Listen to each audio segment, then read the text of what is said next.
पशुओं को मिलेगा प्यार और मिल्को मोर पशु आहार तो दूध बहेगा, मुनाफा बढ़ेगा। मिल्को मोर पशु आहार।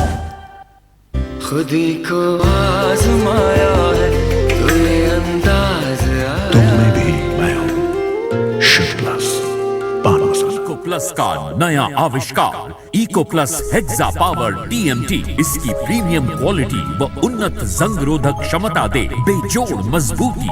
इको प्लस सीमेंट और स्टील, इस पर है देश को भरोसा। नमस्कार, लोकमंच न्यूज देख रहे हैं आप। मैं हूं आपके साथ सुरभि राजपूत। सीधे रुक करते हैं खबरों की ओर और बात करेंगे सबसे पहले यूपी के अलीगढ़ की। अलीगढ़ में बाइक सवार 2 युवकों ने शहबाज नाम के युवक की गोली मारकर निर्मम हत्या कर दी गई। बता दें कि उपचार के दौरान युवक की मृत्यु भी हो गई। गोली चलने की घटना पर हालांकि क्षेत्र में अफरा तफरी का माहौल बन गया है। परिजनों का कहना है कि मृतक शहबाज का रिश्ता एक युवती से तय हुआ था और युवती का प्रेम संबंध जेल में बंद एक युवक से है, जिसके चलते मृतक शहबाज और उसके परिजनों ने रिश्ता भी तोड़ दिया था।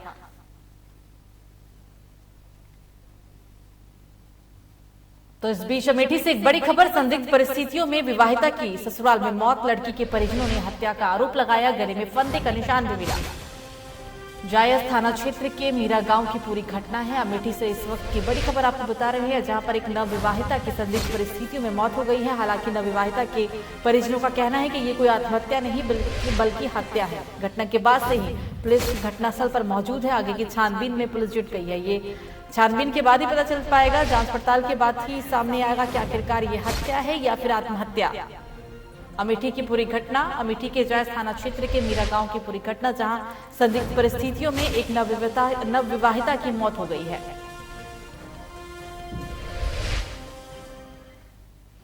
तो यूक्रेन रूस के बीच चल रहे युद्ध में उत्तर प्रदेश के बिजनौर के लगातार भारत सरकार की मदद से छात्र अपने अपने घर पर वापस आ रहे हैं। जिले बिजनौर से 31 बच्चे यूक्रेन में रहकर अपनी पढ़ाई कर रहे थे, जिसको लेकर रूस और यूक्रेन में युद्ध की स्थिति बनने से 31 बच्चे यूक्रेन में फंसे हुए थे। भारत सरकार ने मिशन गंगा के तहत यूक्रेन में फंसे बच्चों को अपने अपने घर भेजने का काम शुरू कर दिया है। अगर हम बात करें बिजनौर के नजीबाबाद तहसील की, तो यहाँ पर 17 बच्चे यूक्रेन में रहकर पढ़ाई कर रहे थे। कल वायुसेना के जहाज से माज हसन ने सबसे पहले भारत सरकार और देश के प्रधानमंत्री नरेंद्र मोदी का शुक्रिया अदा किया और धन्यवाद भी कहा।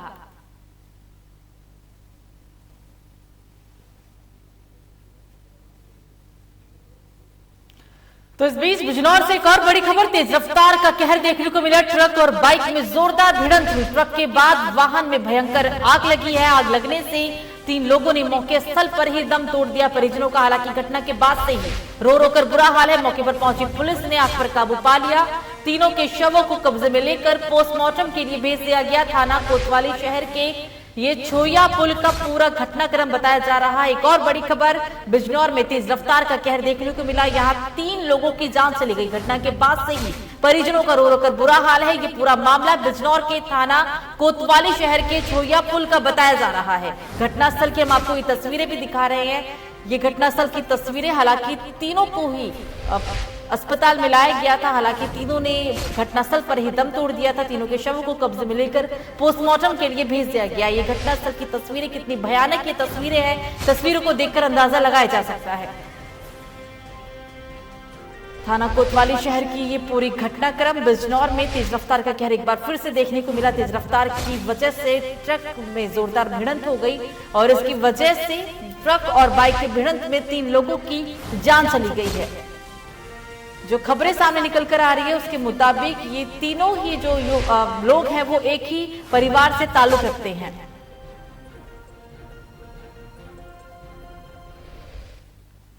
तो दिल्ली से सटे गाजियाबाद के लोनी थाना में एक बार फिर तेज रफ्तार का कहर देखने को मिला। बताया जा रहा है कि बंथला फ्लाईओवर के पास सड़क के किनारे खड़ी एक बस में पीछे से आ रही तेज पिकअप गाड़ी ने जोरदार टक्कर मार दी। इस दौरान पिकअप गाड़ी में सवार 2 लोगों की मौके पर ही मौत हो गई, जबकि बस में बैठे करीब आधा दर्जन यात्री बुरी तरीके से घायल हो गए। बोलेरो और बस की टक्कर इतनी जोरदार थी कि आसपास के लोग भी तेज आवाज से सहम गए। टक्कर लगते ही बस में बैठे यात्रियों में चीख पुकार मच गई और इलाके में भगदड़ भी मच गई। आनन फानन में हालांकि इसकी सूचना स्थानीय पुलिस को दी गई। मौके पर पहुंची पुलिस और स्थानीय लोगों की मदद से कड़ी मशक्कत के बाद फंसे लोगों के शव को बाहर निकाला गया। ये भयानक हादसा यूपी के गाजियाबाद से एक वाहन को इतनी जोरदार टक्कर मारी गई कि इस वाहन के अंदर, इस कार के अंदर 2 लोग बैठे हुए थे। दोनों ही लोगों की मौके पर ही मौत हो गई। हालांकि जिस बस ने इस बोलेरो गाड़ी को टक्कर मारी थी उसमें कुछ यात्री भी सवार थे। कुछ यात्री अभी भी गंभीर रूप से घायल हैं, जिन्हें उपचार के लिए अस्पताल में भर्ती कराया गया है। पिकअप गाड़ी में ये जोरदार भिड़ंत हुई थी जिसमें बैठे 2 लोगों की दर्दनाक मौत हो गई है। ये पूरा मामला बीती रात का बताया जा रहा है। यूपी गाजियाबाद के एक फ्लाईओवर का ये पूरा मामला है। बस में हम पीछे वाली सीट पे बैठे हुए थे, पीछे से गाड़ी आई है, बस एक उसने टक्कर मारी, उसका कांच घुसा तो हमें आंखों में अंधेरा आ गया था, हमें तो पता भी नहीं हुआ क्या था। धुआंधार हो गई। तो गाड़ी ने पीछे से टक्कर मारी है? पीछे से टक्कर मारी। स्पीड तेज थी गाड़ी की? बहुत तेज स्पीड थी सर, जिस हिसाब से लगी है। कितने लोग घायल हुए हैं? 2-3 जने चले गए, बाकी हम जो रह गए। एक मेरा भाई अंदर। चोट कितने लोगों को लगी आपके साथ? 3-4 जनों को लगी गाड़ी में।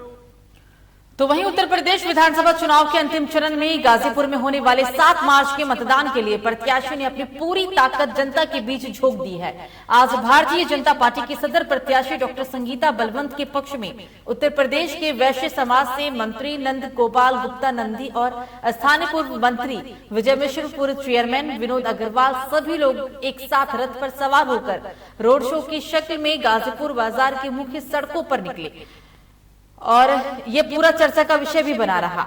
रोड शो का ये काफिला गाजी बाजी के साथ गाजीपुर में बाजार की मुख्य सड़कों से होते हुए सन बाजार तक पहुंचा। इस बीच जगह जगह भारी संख्या में व्यापारी, आम नागरिक इनका अभिनंदन करते हुए भी नजर आए। इस रोड शो के बाद सदर प्रत्याशी और राज्य मंत्री संगीता बलवंत ने कहा है कि योगी सरकार की जन कल्याणकारी योजनाओं के चलते अपार जन समर्थन मिला है और आज का रोड शो अद्भुत और अकल्पनीय है। आदरणीय नरेंद्र मोदी जी द्वारा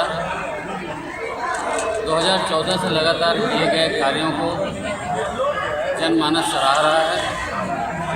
उसी का नतीजा रहा कि 2017 में 2014 से 2017 तक आदरणीय प्रधानमंत्री जी ने जिस तरह से काम किया, 2017 में प्रचंड बहुमत के साथ जनता ने प्रधानमंत्री जी द्वारा किए गए कार्यों पर मुहर लगाई और प्रचंड बहुमत में 2017 की सरकार बनी।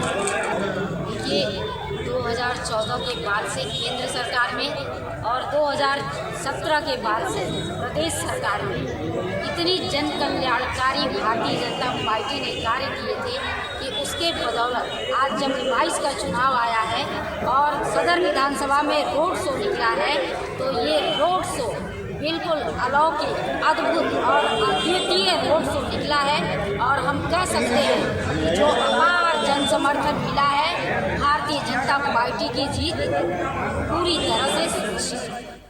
तो मेरठ में आज सुबह दोराला स्टेशन पर सहारनपुर से दिल्ली जा रही पैसेंजर ट्रेन में 2 कोच में भीषण आग लग गई। जैसे ही धमाके के साथ कोच से धुआं उठना शुरू हुआ, यात्री कोच से बाहर आने लगे। बताया जा रहा है कि शॉर्ट सर्किट की वजह से ही कोच में आग लगी है। गनीमत ये रही कि दोराला स्टेशन पर सुबह 7:10 पर ट्रेन पहुंची थी और रोजाना की तरह दैनिक यात्री ट्रेन आने का इंतजार भी कर रहे थे। इस ट्रेन से काफी संख्या में दिल्ली नौकरी पेशा यात्री सफर करते हैं। कोच में आग लगने पर तुरंत ही यात्रियों ने अन्य कोच से बाहर निकलना शुरू कर दिया। हालांकि कोच में आग पूरी तरह तब तक फैल गई थी। तो फिलहाल बुलेटिन में मुझे दीजिए इजाजत। नमस्कार।